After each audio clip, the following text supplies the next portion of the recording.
चलिए, आज एक ऐसे औजार की गहराई में उतरते हैं जो हम सबके घरों में कहीं ना कहीं जरूर होता है, पर जिसके बारे में हम ज्यादा सोचते नहीं। हथौड़ा। दिखने में ये भले ही बहुत साधारण लगे, लेकिन यकीन मानिए, इसकी कहानी, इसका साइंस और इसकी बनावट सब कुछ कमाल का है। जी हाँ, ये सिर्फ लकड़ी में फंसा हुआ धातु का एक टुकड़ा भर नहीं है। ये एक बहुत ही सटीक औजार है जिसे हजारों सालों की इंसानी तरक्की ने तराशा है। आज हम यही देखेंगे, इसके डिजाइन के पीछे की फिजिक्स क्या है, इसे बनाने में कौन सी मेटलर्जी लगती है और इसके इस्तेमाल कितने हैरान करने वाले हो सकते हैं। तो चलिए, एकदम बेसिक से शुरू करते हैं। भाई, आखिर एक हथौड़े को क्या चीज हथौड़ा बनाती है? इसका असली मकसद क्या है? और ये चोट पहुंचाने वाले दूसरे औजारों से अलग कैसे है? और यहीं पर हथौड़े की असली खूबी समझ में आती है। ये सिर्फ तोड़ने फोड़ने के लिए नहीं है, बल्कि बनाने और गढ़ने के लिए है। चाहे मेटल को फोर्ज करना हो या रिवेटिंग करनी हो, ये एक ऐसा औजार है जो सच में दुनिया को आकार देता है। अच्छा, एक दिलचस्प सवाल है। जब कोई माहिर कारीगर एक खास साइज का हथौड़ा मांगता है, तो उसका मतलब असल में क्या होता है?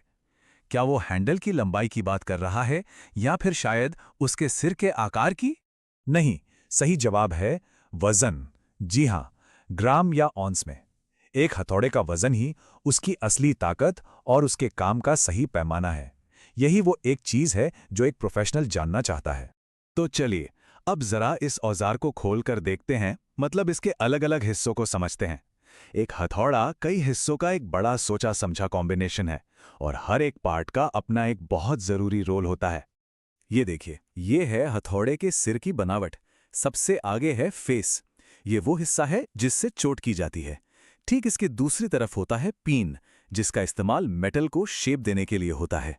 सिर के साइड वाले हिस्सों को चीख कहते हैं, और बीच का वो सुराख, वो है आई होल, जहां सब कुछ आकर जुड़ता है।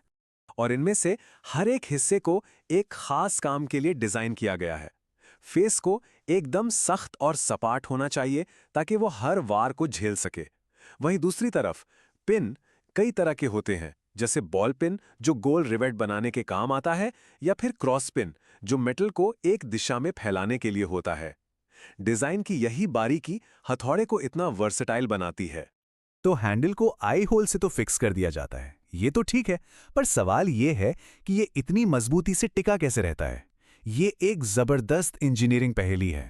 इसका जवाब जितना आसान है उतना ही शानदार भी है। एक वेज यानी पच्चर।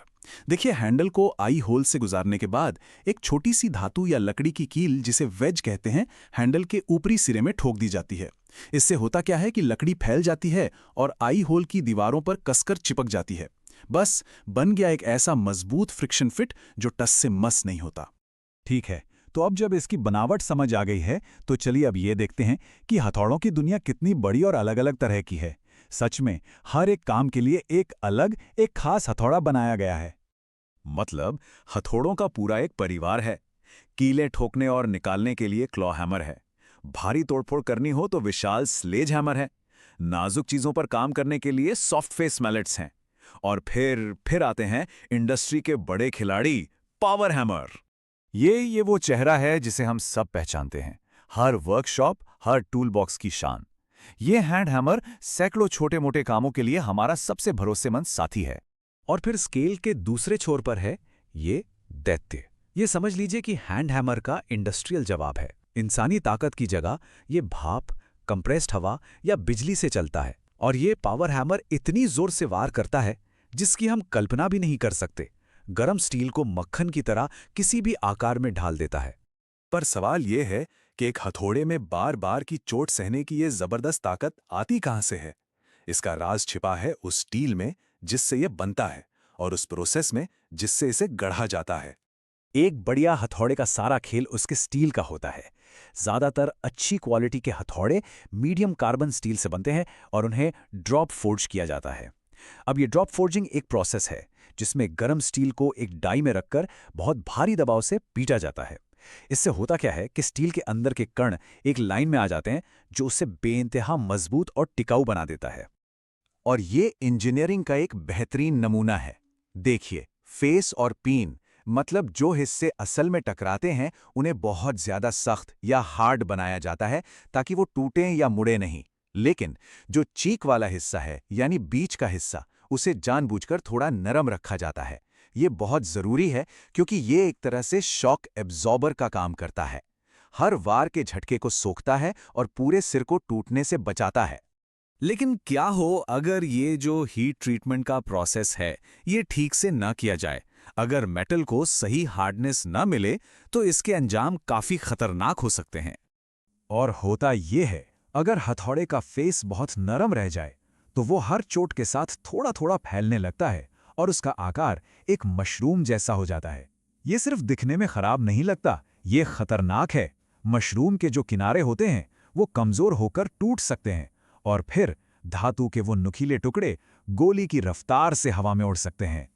तो ठीक है, इसकी बनावट और इसके पीछे का साइंस तो समझ लिया। अब बात करते हैं इस ताकतवर औजार को इज्जत और सेफ्टी के साथ इस्तेमाल करने की। देखिए, औजार कोई भी हो, उसकी इज्जत करना बहुत ज़रूरी है। इसका मतलब है कि हमेशा आंखों की सेफ्टी के लिए गॉगल्स पहनें, ये पक्का करें कि हैंडल ढीला तो नहीं है, और सबसे ज़रूरी, हमेशा सही काम के लिए सही हथौड़े का ही इस्तेमाल करें। तो आखिर में पूरी कहानी बस इन दो चीज़ों पर आके सिमट जाती है। अगर किसी हथौड़े को पहचानना है, तो बस उसका वजन देखिए और उसके पीन का आकार देखिए। ये दो चीज़ें ही उसकी पूरी कहानी और उसका असली मकसद बता देंगी। तो अगली बार जब भी कोई हथौड़ा हाथ में आए, तो ये याद रखिएगा कि ये सिर्फ एक औजार नहीं है, ये सदियों का इतिहास है, ये स्मार्ट इंजीनियरिंग है और ये कुछ नया बनाने की ताकत है।